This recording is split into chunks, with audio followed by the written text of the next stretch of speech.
Price Lord versus this. இன்னைக்கு வந்து நம்ம வீடியோல என்ன பார்க்க போறோம் அப்படின்னா வந்து ஒரு ஒரு கேள்வி தான் நம்ம வந்து பாஸ்டர்ட்ட நம்ம இது பண்ண போறோம். என்ன அப்படின்னா வந்து இந்த கேள்வி பார்த்தோம் அப்படின்னா நிறைய பேருக்கு வந்து இருக்கும். என்ன கேள்வி அப்படின்னா வந்து ஒரு குழப்பமான ஒரு சூழ்நிலையில எப்படி வந்து கரெக்டா முடிவு எடுக்கிறது. ஏன்னா நிறைய மக்கள் நம்ம இன்னைக்கு நிறைய நேரம் நம்ம நிறைய விஷயங்கள் நம்ம லைஃப்ல வந்து ஃபேஸ் பண்ணுவோம். நிறைய நேரம் நம்ம குழம்பி போய் இருப்போம். அந்த குழப்பத்துல எப்படி நான் கரெக்டா முடிவு எடுக்கணும் அப்படின்னு பாசி பார்த்தோம் அப்படின்னா அவங்களுக்கு நிறைய எக்ஸ்பீரியன்ஸ் இருக்கும். இத்தனை வருஷம் ஆண்டவர் வந்து அவங்கள நடத்தியிருக்காங்க. ஸோ அவங்ககிட்ட வந்து இன்னைக்கு ப்ராக்டிக்கல் அவங்க லைஃப்ல நடந்ததை வந்து நம்ம இன்னைக்கு வந்து தெரிஞ்சுக்கிட்டோம் அப்படின்னா அது மூலியமா ஆவியானவர் வந்து இன்னைக்கு வந்து உங்களுடைய வாழ்க்கையில இந்த ஒரு குழப்பமான ஒரு சூழ்நிலையில இருக்கும்போது எப்படி ஒரு நல்ல முடிவு எடுக்கணும் அப்படிங்கறத வந்து பேசுவார்.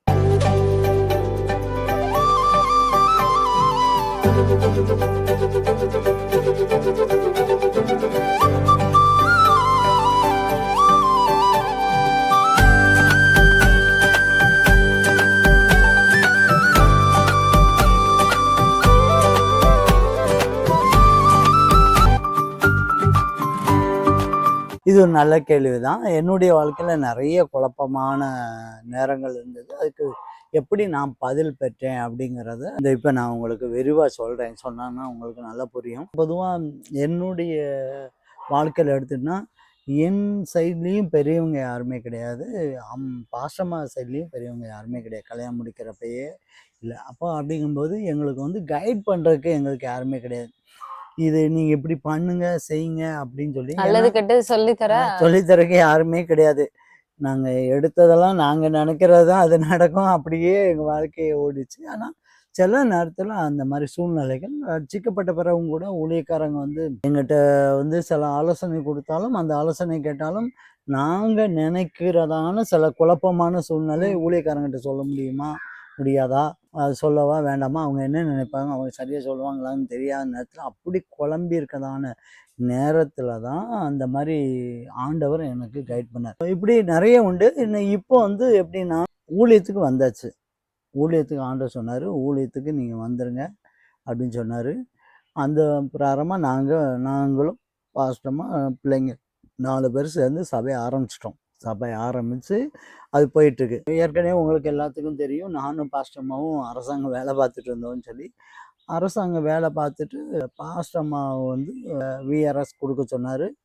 பாஸ்டம்மா கொடுத்துட்டு அதனுடைய அசட்டு உனக்குள்ள சொத்து எல்லாத்தையுமே நீ என்கிட்ட கொடுத்துரு அப்படின்ட்டாரு. நாங்கள் அதை அப்படியே லேண்டாக மாற்றிக்கிட்டோம். அது லேண்டாக வாங்குறதுக்கு ஏற்பாடு பண்ணோம். சர்ச்சு கட்டுறதுக்கு லேண்டாக வாங்குறதுக்கு வாங்கி வச்சுருக்கோம். சரியா? அதனால பாஸ்டம்மா விஆர்எஸ் கொடுத்து ஊழியத்துக்கு வந்துட்டாங்க. இந்த சமயத்தில் தான் ஜாஸ்மினுக்கு கல்யாணம் நடக்குது. அப்போவுமே ஊழியக்கார மாப்பிள்ள தான் எங்களுக்கு வேணும் அப்படின்னு சொன்னதுனால அவர் வந்து அதுக்கு முன்னால் வரைக்கும் வேலை பார்த்துருந்தோம். கல்யாணம் முடியவும் நாங்கள் வந்து முழு நேரம் ஊழியமாக அவரும் வந்துட்டார். ஸோ அப்போ வந்து 4 பேர் ஊழியத்தில் வந்துட்டாங்க. நான் ஒரு ஆள் வேலை பார்த்துட்ருக்கேன். அந்த குடும்பத்தை ரன் பண்ணுவதற்கு அது ரொம்ப பிரயோஜனமாக இருந்தது. ஆனால் ஆண்டவர் வந்து ஊழியத்துக்கு இடப்பட்டுக்கிட்டே இருக்கிறார். நீ இந்த ஊழியத்துக்கு வர்றதுக்கு நீ வேலையை விட்டுட்டு வந்துரு அப்படின்னு. நான் ரொம்ப தயங்கிக்கிட்டே இருக்கேன் அந்த இடத்துல. ரொம்ப குழப்பமான சூழ்நிலை. ஏன்னா 5 பேர் வேலையை விட்டுட்டு வந்துட்டாங்க, ஊழியத்துக்கு வந்துட்டாங்க. ஊழியனும் சரியான பெருக்கம் இல்லை. அப்போ தான் ஜாசமி யூடியூப் சேனலே அப்போ தான் நம்ம ஆரம்பிக்கிறோம். சரியான ஒரு வாழ்வாதாரத்துக்கு எதுவுமே சூழ்நிலைகள் ரொம்ப ஒரு மாதிரி இருக்குது. இந்த நேரத்தில் நானும் வேலையை விட்டுட்டேன் அப்படின்னு சொன்னால் ரொம்ப கேள்விகள் எனக்கு. நீங்கள் எப்படி கேள்வி கேட்டீங்களோ அதே மாதிரி எனக்கு ஒரு பெரிய கேள்விகள். அடுத்து போஜனம் பண்ணுவதற்கு வாழ்வாதாரத்துக்கு நம்ம என்ன பண்ணுறது? இந்த வேலையை விட்டுட்டோம்னா அடுத்து வாடகை கொடுக்கறது, சாப்பிடுவதற்கு, மற்ற காரியத்துக்கு என்ன பண்ணுவது? பல குழப்பமான ஒரு சூழ்நிலை. விடவா வேணாமா, ஜெபம் பண்ணும்போது விட்டுடலாம் அப்படின்னு அப்படி கொஞ்சம் அதுக்கப்புறம் வேலைக்கு போகும்போது நெருக்கடி வரும்போது இல்லை பார்த்துக்கிட்டோம், தள்ளி வைப்போம் அப்படின்னு சொல்லி தள்ளிட்டு இது இந்த போராட்டம் ஓடிக்கிட்டே இருக்கு. கடைசியில் ஆண்டவர் அதுக்கப்புறம் தான் ஒரு ஸ்டெப்புக்கு மேலே ஆண்டவர் வந்து பேச ஆரம்பித்தார். நான் ஆண்டவர் கையில் ஒப்படைத்தேன். ஆண்டவரே நீங்கள் பார்த்து எதுனாலும் செய்யுங்க, ஆனால் எனக்கு வந்து ஒரு குறைவு இல்லாமல் நீங்கள் செய்யுங்க ஆண்டவரே அப்படின்னு சொல்லி ஒப்பு கொடுத்தேன். ஆண்டவர் சொன்னார். ஆண்டவர் ஒரு வசனம் தான் சொன்னார். லூக்கா 12 அதிகாரம் 58-59. உனக்கு எதிராளியானவன் உன்னை அதிகாரியின் இடத்தில் கொண்டு போகிற போது வழியிலே தானே அவனிடத்திலிருந்து விடுதலையாகும்படி பிரயாசப்படு. இல்லாவிட்டால் அவன் உன்னை நியாயாதிபதிக்கு முன்பாக கொண்டு போவான். நியாயாதிபதி உன்னை சேவரிடத்துல ஒப்பு கொடுப்பான். சேவகன் உன்னை சிறைச்சாலையிலே போடுவான். நீ கடைசி காசை கொடுத்து தீர்க்கும் மட்டும் அவ்விடத்திலிருந்து புறப்பட மாட்டா என்று உனக்கு சொல்லுகிறேன் என்றார். அதாவது வேற ஒன்றும் இல்லை, ஆண்டவர் ரொம்ப தெளிவா பேசினார்.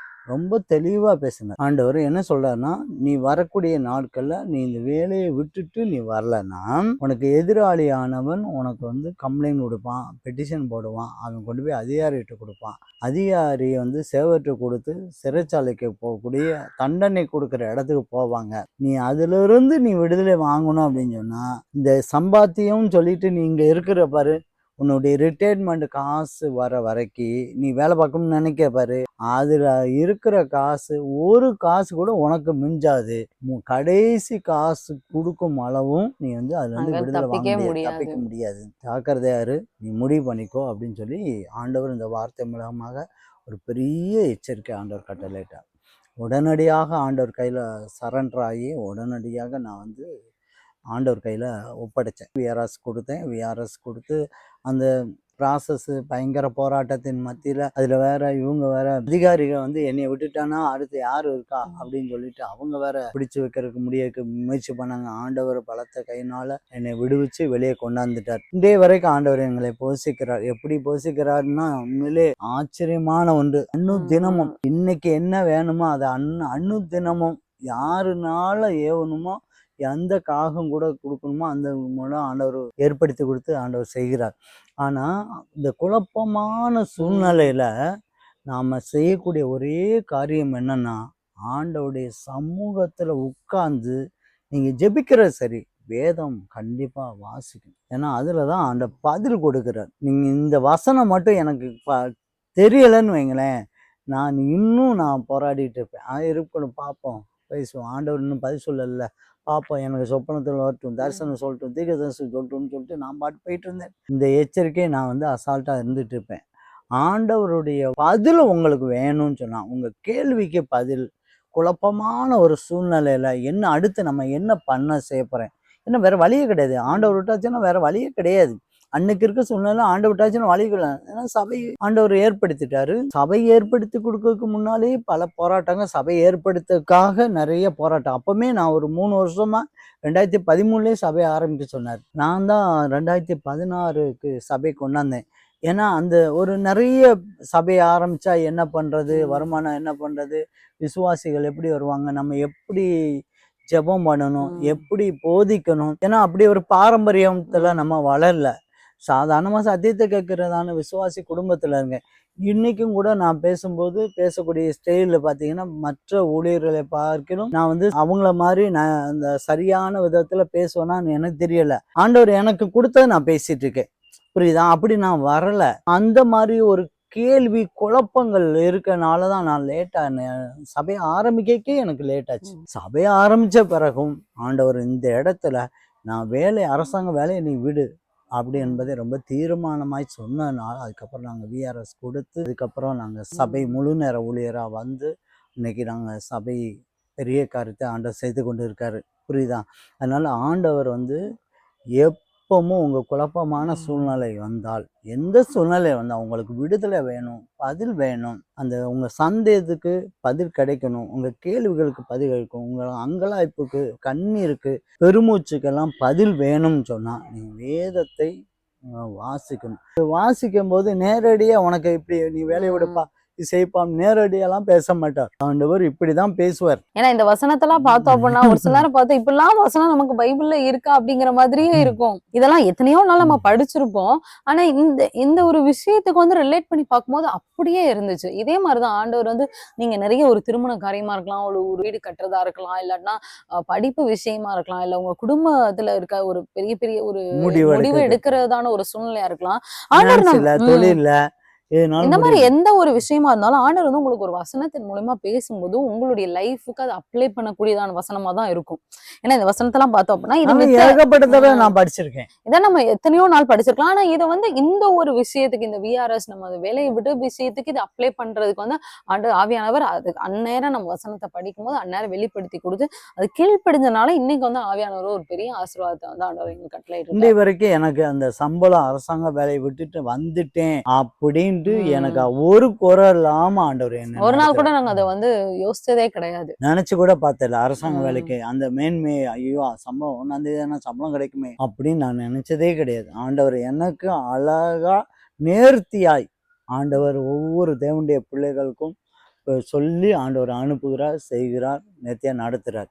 அதனால வசனம் வந்து நீங்க படிக்கணும். அந்த குழப்பமான சூழ்நிலையில கவலைப்பட்டு என்ன பண்றதுன்னு புலம்பிக்கிட்டு இருக்காம, என்ன பண்றதுன்னே எதுவுமே சிந்தனையை நீங்க வந்து இதை பண்ணலாமா அதை பண்ணலாமான்னு யோசிச்சுட்டு சிந்தனையில போட்டு குழம்பிட்டு இருக்காம, அழகா நீங்க குழப்பமான சூழ்நிலை வந்துன்னா ஜெபம் பண்ணுங்க. ஜெபம் பண்ணிட்டு வேதத்தை வாசிங்க. ஆண்டவர் பிரத்யட்சமா உங்கள்கிட்ட பேசுவார். பிரத்யட்சமா பேசுவார். அந்த வார்த்தை அப்படியே நிறைவேறும். அவர் வாயிலிருந்து வர்றதான அந்த வார்த்தை, நீங்க காண்கின்றதான அந்த வார்த்தை அப்படியே நிறைவேறும். அது தீர்க்க தரிசனமாய் நடக்கும். அதனால நீங்க கவலைப்படாதீங்க. குழப்பமான சூழ்நிலைக்கு எப்படி இதுல இருந்து தீர்வு பெறலாம் அப்படின்னு சொல்றதான இந்த விஷயத்த என்னுடைய வாழ்க்கையில உள்ளதான ஒரு சின்ன காரியத்தை சொன்னேன். இன்னும் பல காரியம் சொல்லலாம். சின்ன காரியத்தை நான் சொல்லியிருக்கேன். நீங்க அதை அப்ளை பண்ணுங்க. வேதத்தை வாசிங்க. குழப்பமான சூழ்நிலை மற்ற அதிக சிந்தனையை போட்டு நெகட்டிவ் தாட்ஸ் வேற வேற மனிதர்கிட்ட போய் கேட்டுட்டு கேட்கறது, மனிதர்கள்ட்ட நிறைய கருத்து கேட்கறது, இதெல்லாம் தாண்டி ஜெபிச்சுட்டு ஆண்டவரே நான் யார்ட்டையும் நான் கருத்து கேட்கலாம், வேதத்துல நான் நீங்க என்ன பேச வாரீங்கிறத நான் பார்க்க போறேன் அப்படின்னு சொல்லி நம்ம வேதத்தை எடுத்து படிக்கும்போது நிச்சயமா ஆண்டவர் வசனத்தின் மூலயமா வந்து ஆண்டவர் வந்து உங்களுக்கு பேசுவார். உங்கள்கிட்ட நல்ல தீர்வு கொடுப்பார். அது மிக பெரிதான சமாதானமா இருக்கும். நீங்கள் எதிர்பார்க்கிற முடிவை உங்களுக்கு கொடுக்கும்படியாக ஆண்டவர் வருவார். நிச்சயமா அது சமாதானத்தின் முடிவாக தான் இருக்கும். அதனால கவலைப்படாதீங்க. ஆண்டவர் உங்க இருதய வாஞ்சையை நிறைவேற்றி கொடுப்பார். இந்த வீடியோ உங்களுக்கு ரொம்ப பிரயோஜனமா இருந்திருக்கும் அப்ப நாங்க விசுவாசிக்கிறோம். ஏன்னா நிறைய பேர் வந்து இந்த ஒரு விஷயத்துலதான் ரொம்ப குழம்பி எப்படி சரியான முடிவு எடுக்கணும். ஒரு சில நேரம் ஆண்டவர் இது பேசுறாரா பேசலையா, ஆனா ஆண்டவர் பேசுற அந்த வார்த்தையை நீங்க அசால்ட்டா எடுத்துறாதீங்க, அசட்டையும் பண்ணிடாதீங்க. அதை கரெக்டா நீங்க பிடிச்சு செஞ்சீங்கன்னா நிச்சயமா நம்ம எடுக்கிறதான குழப்பமா இருக்க சூழ்நிலையில நம்ம எடுக்கிறதான அந்த டெசிஷன் வந்து கரெக்டா இருக்கும். ஆண்டருடைய சித்தத்தின்படி நம்ம செய்யற மாதிரி இருக்கும். இப்போ பாஸ்டர் வந்து அவங்களுடைய லைஃப்ல நடந்த ஒரு உதாரணத்தை சொன்னாங்க. இதே மாதிரி நிறைய சொல்லலாம். நிறைய உதாரணங்கள்லாம் இருக்கு. இனி ஒரு நாட்கள்ல நீங்களும் இதே மாதிரி வசனத்தை நீங்க அப்ளை பண்ணுங்க. நிச்சயமா ஆவியானவர் உங்களோட கூட இருந்து உங்களுக்கு வந்து பரிபூர்ண ஒரு விடுதலையும் ஒரு ஆசீர்வாதத்தையும் ஆண்டவர் வந்து தருவார். மீண்டும் உங்களை அடுத்த வீடியோல உங்களை சந்திக்கிறோம். கர்த்தர் உங்களை ஆசீர்வதிப்பாராக.